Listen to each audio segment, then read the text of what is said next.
Tell me if this sounds familiar. You're running Google Shopping campaigns, but they aren't profitable. But you know they can work because you see your competitors advertising the same products on Google Shopping, and they've been there for a while, so something must work right. But you're not sure what to do and how to get those campaigns profitable. And all the advice you get from Google is pretty basic. They tell you to raise your CPCs or raise your budget. But with campaigns that already aren't very profitable, those two things won't benefit your business. And the truth is that Google doesn't care about your store or your profitability. They just want you to spend as much money as possible. So in this training, I'm going to share with you smarter approaches to improving your shopping campaigns. I'm going to share some tactics and strategies that we use to get results for our own clients. Hope you enjoy. So in this training, I'm going to share a couple of insider secrets that I use to get better results for Google Shopping clients. I'll start off with a few that you might have heard of but aren't using to their full potential yet. And as we go along in this training, I'll be sharing some more advanced ones that you might not have heard of. So let's jump to the first one. So the first secret is uncovering your biggest ad spend wasters. And the great thing about Google Shopping is that you don't have to put a lot of work into keyword research or structuring your campaigns. Google does pretty much all of that for you. But even though you can choose which keywords, or you don't have to choose which keywords you want to show up for, you can choose which keywords you don't want to show up for. And taking care of these keywords and making sure that you don't appear for them is one of the biggest and quickest ways to get some wins and to save some of your ad budget. So we're looking for searches with a very low likelihood of converting. And these are irrelevant search queries, these are competitor search queries, or very generic search queries. The best tool for this is your search terms report in your Google AdWords account. So what you do is you open up a specific shopping campaign, then you go to keywords, and then you pick up top, you pick search terms. And that will list, I usually also sort on impressions. And that will sort and show you all of the keywords of all of the search queries that your product ads appeared for. So just going through this list, if you're looking at a big time scale, it can take a lot of time to do it, especially if you've never done it, but this is the best place to start. And so remember, we're looking for three big groups. We're looking for irrelevant search queries, we're looking for competitor search queries, and we're looking for generic search queries. Now let's look at each one of them in more detail. Let's start with the irrelevant search queries. These are the easiest ones. You just go down the list and spot the ones where you don't want to appear for. For example, products that you don't sell. I had a client who was selling fans, but he was actually showing up for people searching for aircon units, which is totally not what he was selling. So we excluded those. Or another one was a slight variation of a product that was a little bit higher in specs, that had some better specs, and my client wasn't selling that one either. So slight variations in models, colors, you have to spot, because if you don't sell the product and Google is matching it with the search, it's probably not gonna lead to a sale.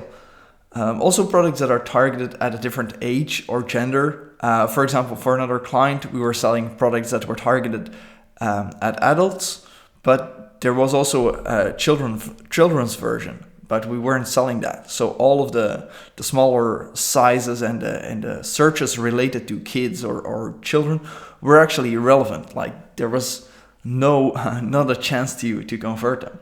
So with these searches, it's pretty easy. You just add these as negative keywords or add these to a negative keyword list. So the advantage of adding it to a negative keyword list is that you can apply those negative keywords to multiple campaigns instead of having to replicate it. So the second group of search queries that we're looking for are competitor search queries. So these are search queries where you have the name of a competitor. This can be a direct competitor or another site that sells the same products, or a brand that sells a slight variation of what you're selling. So in the screenshot you can see here, it's a screenshot of a client of mine who sells products that are also on Amazon, or that Amazon also sells. Amazon sells a lot of things, so this is obvious. But what you can see here is that he actually, in the first row, you can see that there was one conversion from this search. So then the question becomes, it's less straightforward than with the totally irrelevant ones. With the totally irrelevant search queries, you don't have a chance of converting because people are looking for a product that you don't have. Here it's trickier because, as you can see, we made one sale, which was worth about $70. But then this is only a small part of the campaign, and I only made like one sale. And you can see the total cost, because this is only a small selection, it was about $58 for keywords that involved Amazon, and we only made back 70. So this wasn't even a profitable sale. And this client is already like a big client when it comes to AdWords and to their offering. So for this client, in this case, every case is specific. Your store is different from the one I'm showing here. But for this one, we've excluded Amazon for some search queries or some categories, I have to say, and others we're still advertising on it. But it's a good rule of thumb that if you're hurting for profitability, it's better to exclude them, especially if there's enough searches without these branded terms. So if you see other big players like Amazon, Walmart, Target, it's better to exclude them.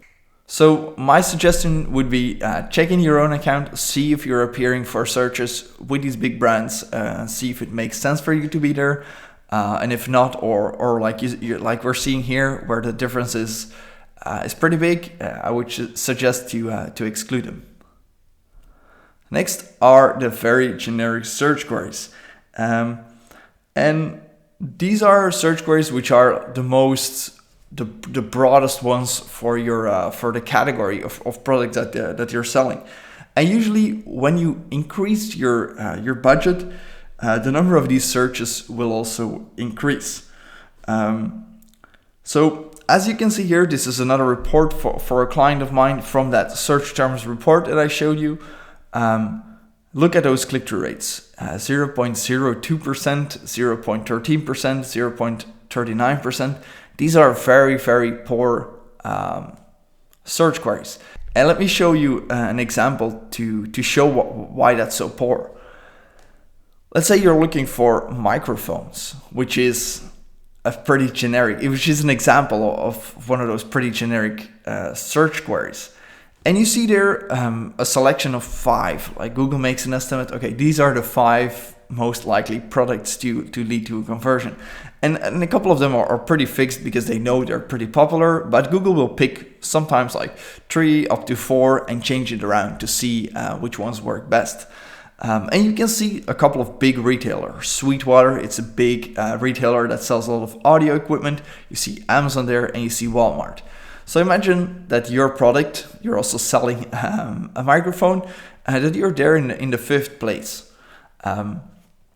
Well, then the question becomes, how well does your product match this generic search? So you see there, like the first one, it's a pretty microphone that has a lot of purposes. Then you can see like more of recording and or podcasting microphones or something, which are already pretty specific.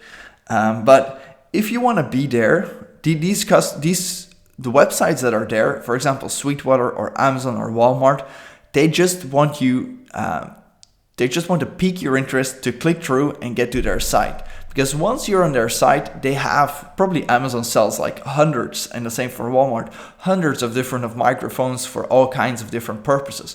So the chances of them making a sale, even though the click-through rate is pretty low, is a lot higher than if you have like 2 or 3 microphones on your website.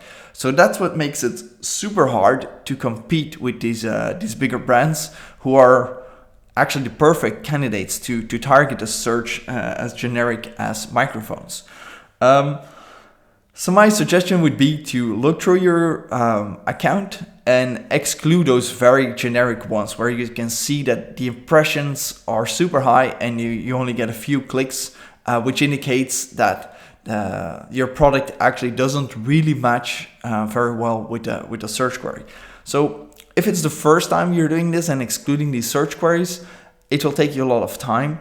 But over time, you will see that the number of these generic ones that pop up will go down, and the quality, you will see the click-through rate increase, which means that the match between your product and actually the search query is improving. So that's kind of like a in-between, if you're still waiting for sales, an in-between indicator of your quality.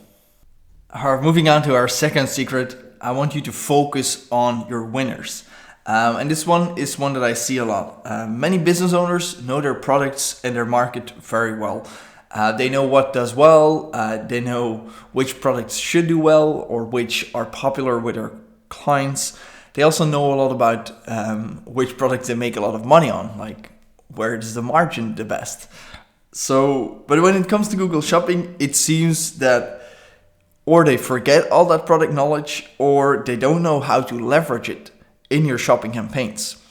And this is actually one of the, I won't say one of the biggest things you can do, but a really important tweak to make to make your campaigns more profitable. And that is just through better product selection.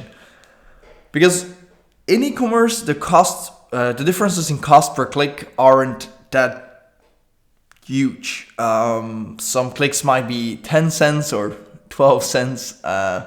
Some might be a couple of euros. But nothing like industries like lead generation, where you can easily pay up to $25 for each click. If the cost per click is the same and your conversion rate on different products is very similar, you have the choice. For the same cost, should you try to advertise a product where you'll make $5 in profit, or advertise one where you'll make $65 in profit? Well, the answer is pretty clear. Most people would love $65 in profit instead of $5. So that means that you don't need to advertise on all products. It's not because you're doing Google Shopping that you have to pull in all of your products from your store to advertise on. You can pick a category, you can pick a brand, you can set a minimum price. You can only pull in products with a minimum price. You can only pull in products with a minimum margin, or even just list specific products that you would advertise on. So you don't have to choose like this product I want, this I don't want. You can do that, but the difference is less black and white. There's also room for like a gray area where you pick like products that have a lower margin or are lower priced, and you adjust your CPC from that. So that way you're not excluding these products from being shown. You're just not bidding as aggressively on a product where you can make $65 in profit versus one where you could make $5. Let me show you how to do that. So in AdWords, you can subdivide your product group like this. And you can subdivide it on a number of different attributes. Right here, this campaign is subdivided on item ID because this client doesn't have that many products. But you could also do it on category based on brand, item ID like I've just shown you, on condition, on product type, channel exclusivity, and then on custom labels. So this is the most basic way to subdivide it. you can set number, or you can set different bids for different brands, or if you don't have that many products, just break out all the products individually and set CPCs based on that. So instead of subdividing your actual product groups, you can also set up specific campaigns based on one of those attributes. So that's something you do through an inventory filter, which you can find in the sales section of your in the settings section of your campaigns. So here we're not using any filter, we're advertising all of the products in the country of sale, which means all of the products that we're pulling in from Merchant Center. So here you can set a filter, and again we see those same attributes. So you could select a brand or category and actually enter a value there and click save, and that campaign will only show the products that match that exact attribute. You can choose any of the product attributes that I've just shown you to subdivide your product groups or to create different campaigns with. But as you might feel, it's kind of limited. The only thing you can really do is set split up your product groups by item ID and then set the specific bids. But sometimes in Google Shopping, you don't always know the exact price, or you have to know everything about the product. And there's also no way to really sort them on price or on margin or any of those type of attributes. So that's something you can do through custom labels. So what you see on the screen right now is like an example of a product feed. This is what your product feed will look like for Google Shopping. It's a sample. I just filled in some random data. There's a lot of columns missing that should be filled in, but let's not worry about that. What I want to focus on are two columns here: custom label 0 and custom label 1. So Google Shopping allows you to fill up 5 different custom labels, custom label 0 through 4. And in these custom labels, you can actually put a lot of that business logic that we talked about. So for example, the custom label 0, it's actually talking about margin. And here it indicates like the bracket of the margin where this product falls into. So we have here a product here on the first line, which is between 0 and 20% margin, which is very low.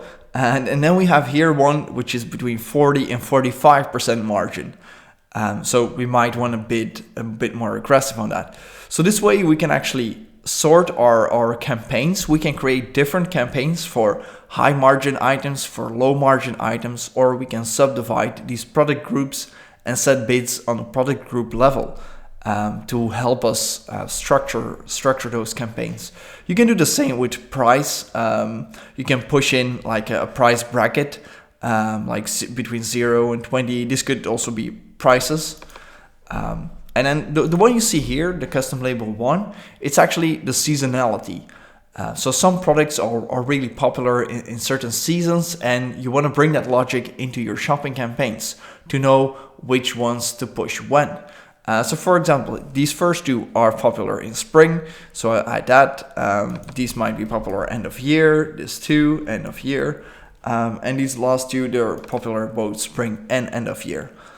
So I could create a specific campaign with all the products that are popular during springtime, and give it their own bids. And after the spring season, when the spring season finishes, I just reduce the bids or I pause the campaigns, and that way I'm not running up my spend for campaigns that are, or for products that are a lot less likely to convert in summertime, for example.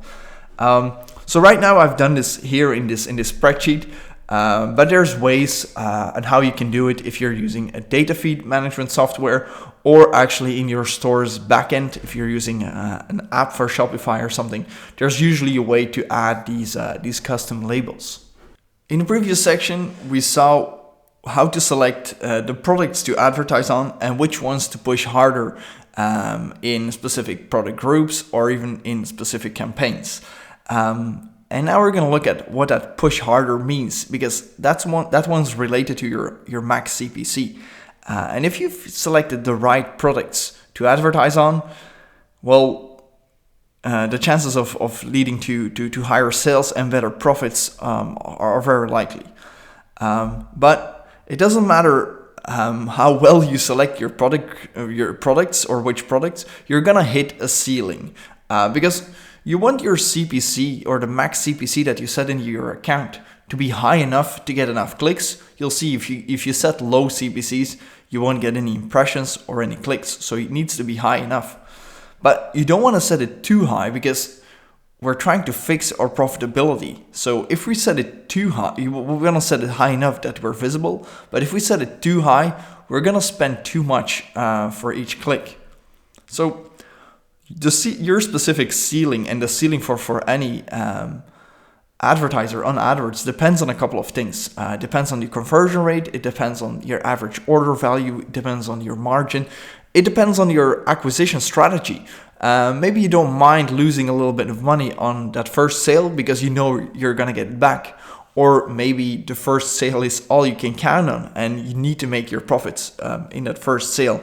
So all of those variables will decide where actually to set that bid.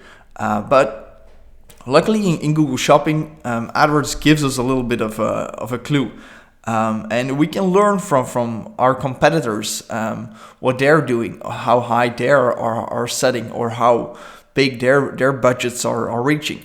And that will help us, together with information about your store, to decide if we're being aggressive enough or not aggressive enough. So the place to find this report is in your shopping campaigns. You can do this at the ad group level or at your campaign group level. And there you'll see a tab called Auction Insights. And that will give you an overview of who else is advertising or who else is showing up with product ads for the same search queries than you are. So it's best to look at it on ad group or campaign level. But this is just, I'm looking across campaigns to just give you an overview. So you'll see 3 columns. You'll see impression share, which is the number of impressions that you've showed up for versus the total of impressions that were out there. You'll see overlap rate, which means that if your ad showed up, how often another advertiser showed up. And you'll see outranking shares, which means how often a competitor's ad outperformed yours or showed up in a better position.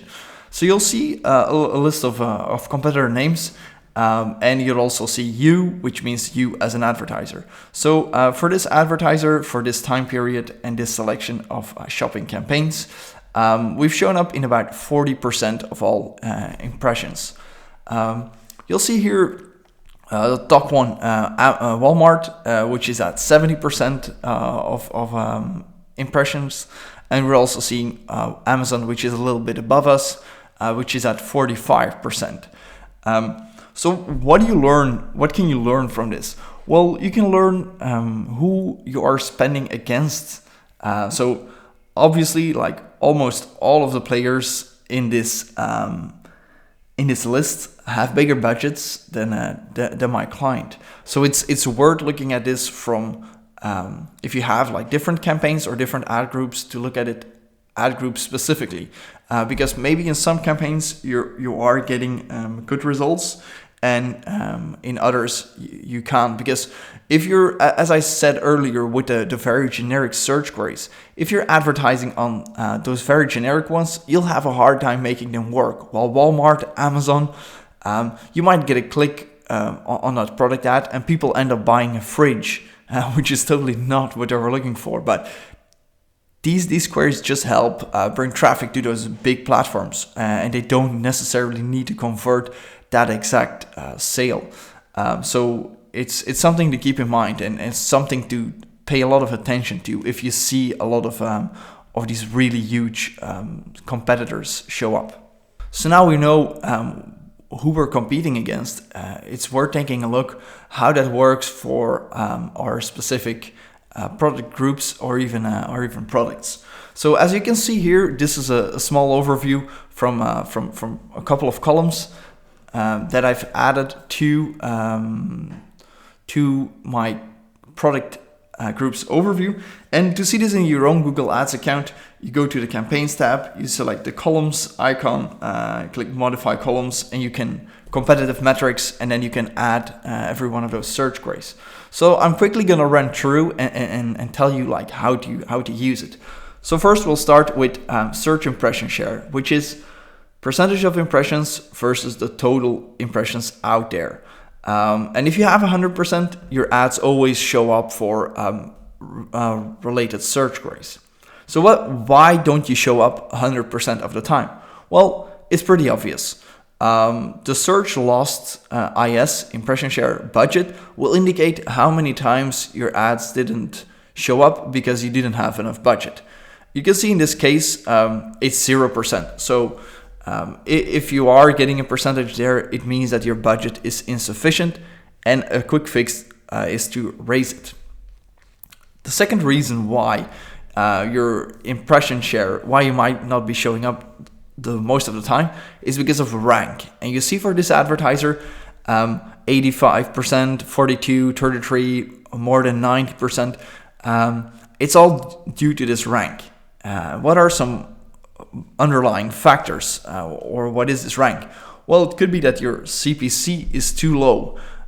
So actually other people are bidding higher, and that's why you're not showing up.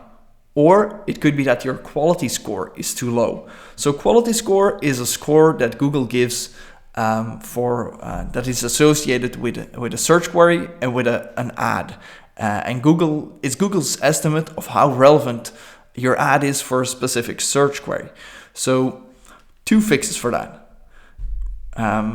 So the CPC is an obvious one. You just raise the CPC and see how that number is affected.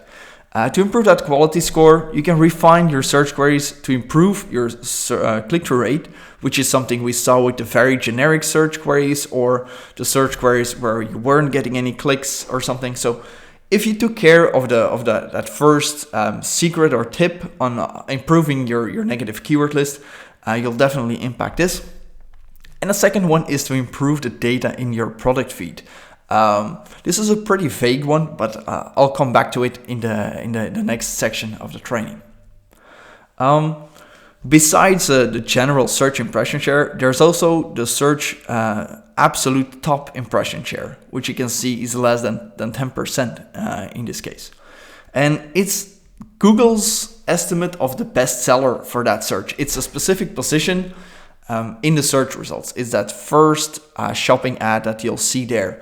And you'll see that if you refresh it a couple of times, a specific search, you'll see that that product often stays in the same place, while products 2 to 5, depending on your layout, will switch. So that's often the best deal.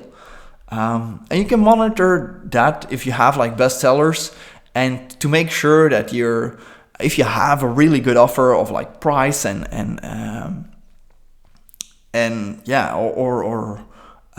availability, you can really push that hard.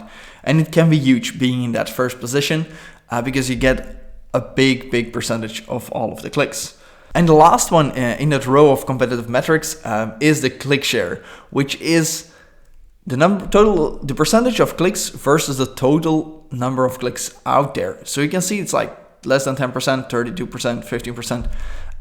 And if you compare this to the impression share, and if you have like a high search impression share but a very low click share, it can indicate that it's an unattractive offer, which means maybe it's not the right product for that specific search, or your price is not attractive, or you're not offering free shipping and all of the other competitors do offer free shipping.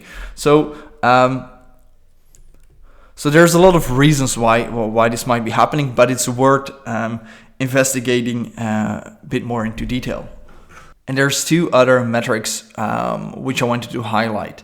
And you can get that at a product group level, or even actual product level if you break down your product groups into the different items. And those 2 metrics are benchmark CTR and benchmark CPC. And those are actually estimates by Google of other advertisers that sell similar products, what type of click-through rates and CPCs they're bidding or they're getting. And it can be good indicators of why a certain product isn't getting the impression share that it should be getting, or why you're not getting enough visibility. But do keep in mind that Google's goal is for you to spend as much as possible. So actually, if you just look at the CPC and see that it's a lot higher, it doesn't mean that you have to match all the way to that bid. It could mean that you have to bid a little bit more. So if we here take a look at, for example, for this product, we are actually we have a click-through rate of 0.87 and a benchmark CTR of 1.33. So we're a bit behind here. If we look at the CPC, we're paying about 20 cents, and our max CPC is set to 25 cents, and other advertisers set it to 30 cents. So yeah, that could be an indicator. In the other cases, I just want to illustrate that you don't have to go as high. Here we're bidding 25 cents for this product. We're getting a 2.25 click-through rate, and actually the benchmark CTR is 0.76. So we're scoring almost more than 3 times as high, while bidding like half of what AdWords indicates we should be bidding. So it's a good way to have a look at different brands or items, but I wouldn't focus too much on this. Once you get deeper into Google Shopping optimization, you'll hear a lot about product feed optimization, and that's the practice of optimizing the data that you have in your product feed about your titles and descriptions and stuff, to make it more suitable for Google. But a lot of the articles or information that you get or see is actually untested. People will often recommend to enhance your Google, the descriptions of your products that you send through. But that can be a very time-consuming task without really being sure of the actual impact of this. So here today, secret number 4 is the second most powerful lever in Google Shopping. And if I tell you about the second most powerful lever, you also want to know the first one. And the most important one is price. And price is made up, or how Google Shopping sees price is your product price plus your shipping. So if you have a great deal there, you're going to see the number of impressions and the number of clicks skyrocket.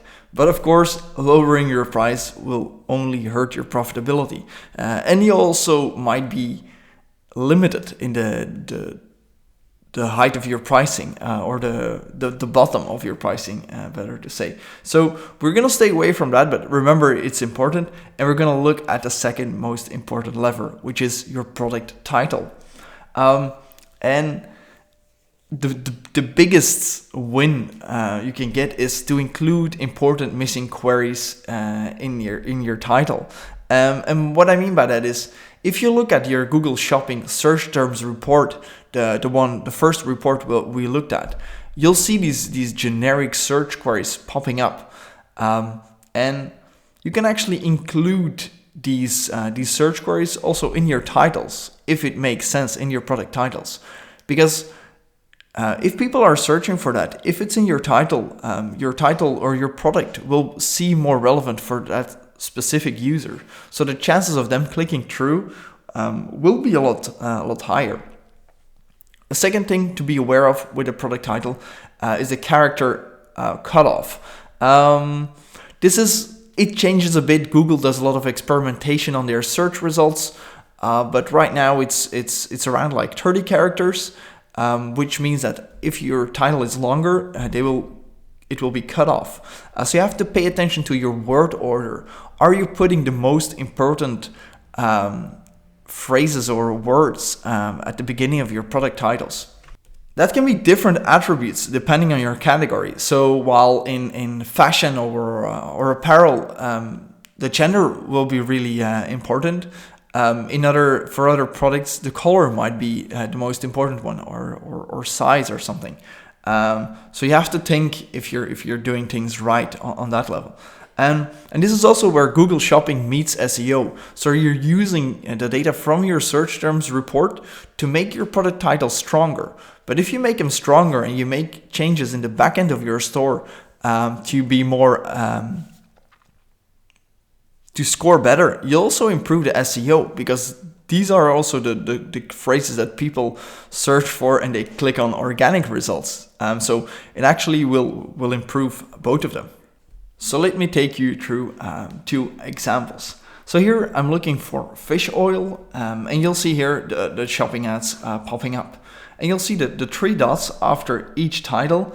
It means that the title was cut off. So you can see actually almost all of them, I searched for fish oil, almost all of them included the word fish oil.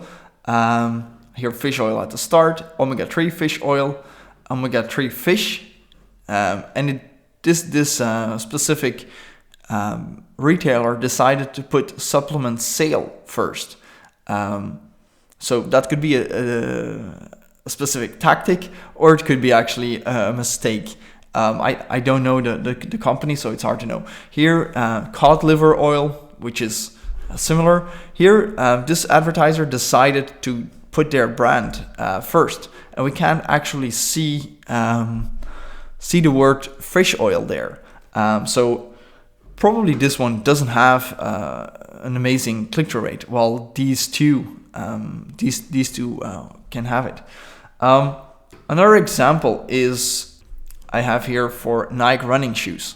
So with shoes, it's a lot of shoes these days are kind of unisex, but some of them aren't. And immediately you see here that actually people will put, or retailers will put the date of the actual shoe, of the release for the actual product, and also the gender in there. So here you see Nike women's, here you see men's, and here also men's. And here they even start out men's Nike Flex Contact. So they start out, nobody wants to buy, if you're a man, wants to buy women's shoes and run around with them. So, or the other way around. So these could be important attributes. So it makes sense to pay attention to the type of phrases that are very important for your products, or even if you're selling different categories, it could be different attributes. So the way you can actually, a small tip on the implementation, you can do it in the back end of your store, or you can actually use third-party feed management tools to put that information in. So you can actually supply different product titles to your Google Shopping feed as compared to the stuff you have on your website. So that can be interesting to do tests, or to also push through values that you don't want to show up for in your store backend. So we've already covered 4 secrets to improve your Google Shopping campaign performance. And I have one more I want to share with you, which is the tactic that has had the biggest impact on the performance of my shopping campaigns in the last 3 years. But before I do that, I want to take 1 minute to talk to you about something else.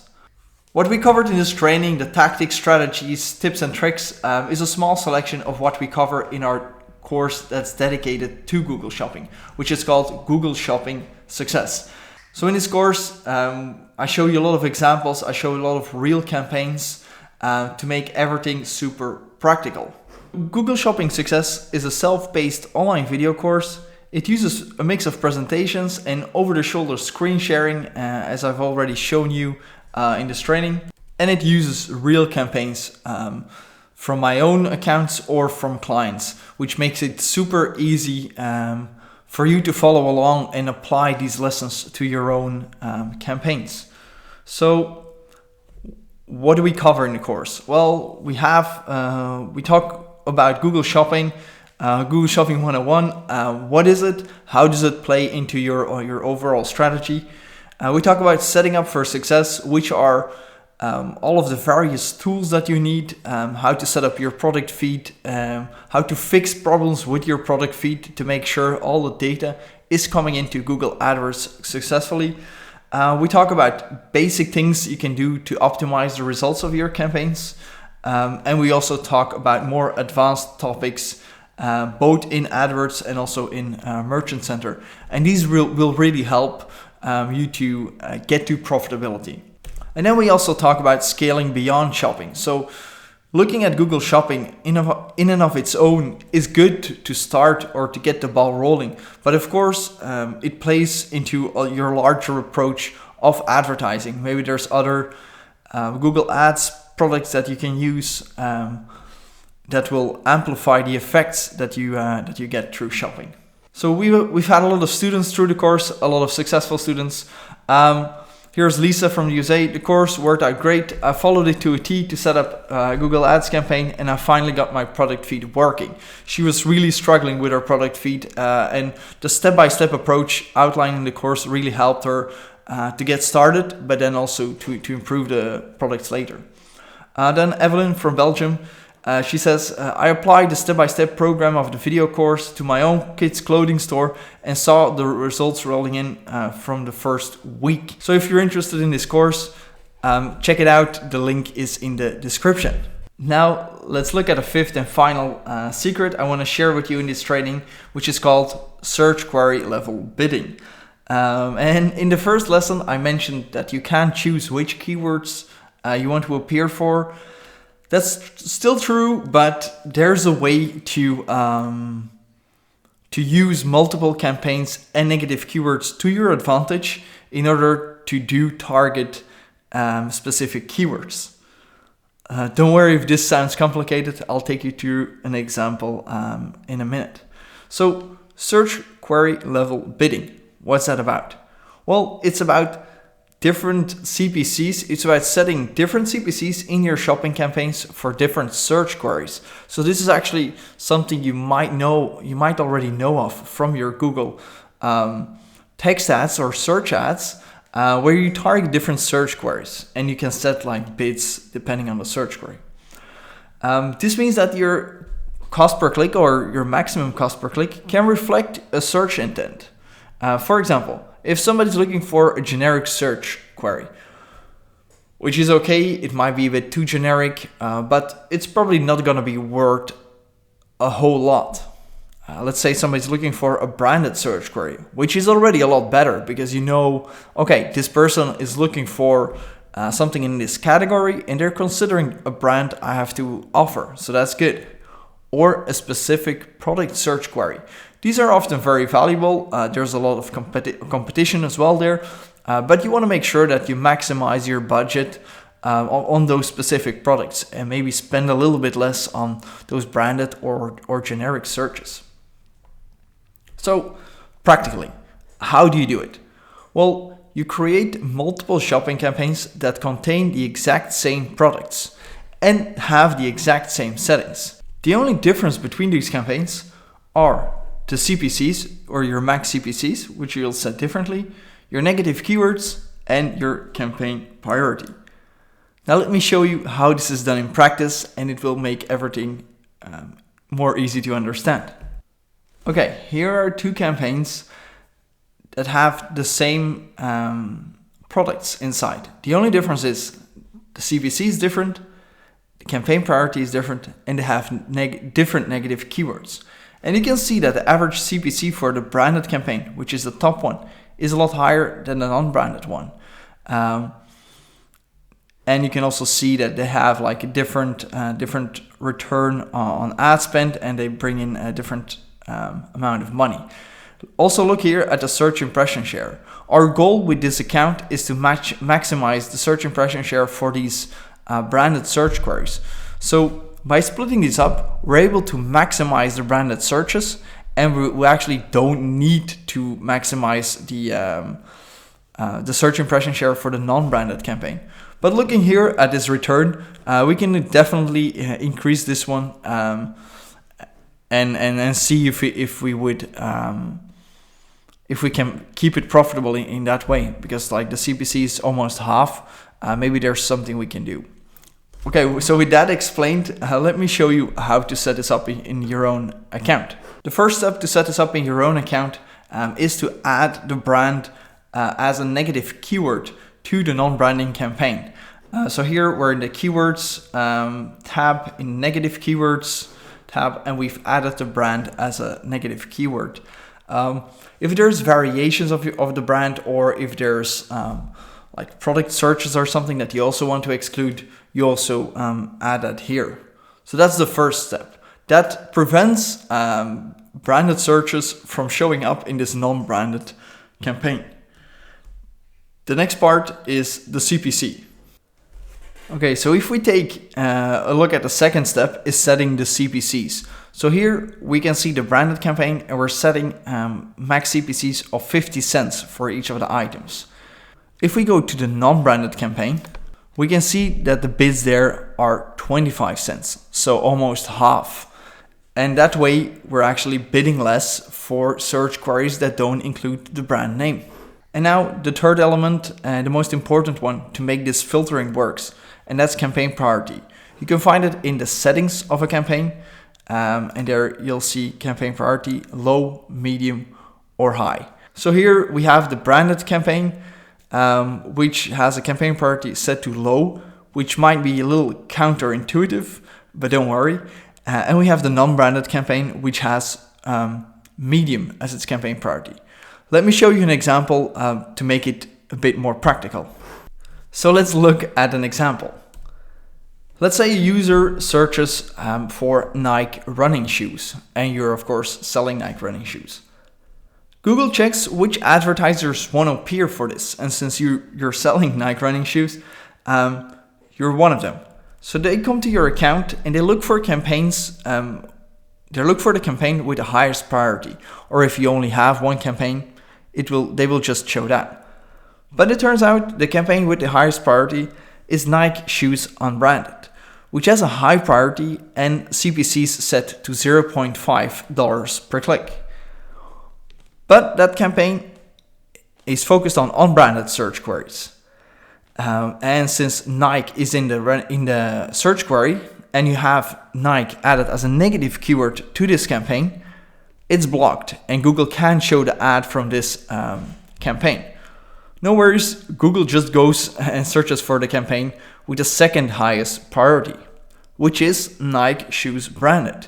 It has a campaign priority set to medium and a $1.5 cost per click. And this campaign will serve the ad. It's a lot to take in. If this is new to you, you're probably gonna need some time in setting this up, in testing it, in looking through your search terms report to make sure the filtering is working correctly. But if done well, this can work wonders for your profitability. In this example, I've shown an example with 2 campaigns, but you can also expand this to 3 campaigns, where you might have one campaign targeting the generic search queries, one focused on branded search queries, and the other focused on individual products. So you can go as crazy as you can with this, but I would suggest to set up a trial, run with it, check the results, and expand from it that way. Okay, so this brings us to the end of this training. We saw 5 secrets that you could use to improve the performance of your shopping campaigns. These were negative keywords, product selection, using competitive insights, improving your product feed titles, and do the search query level bidding. So if you like this video and you're hungry for more, I would suggest to subscribe and definitely check out our course, link below. Thanks.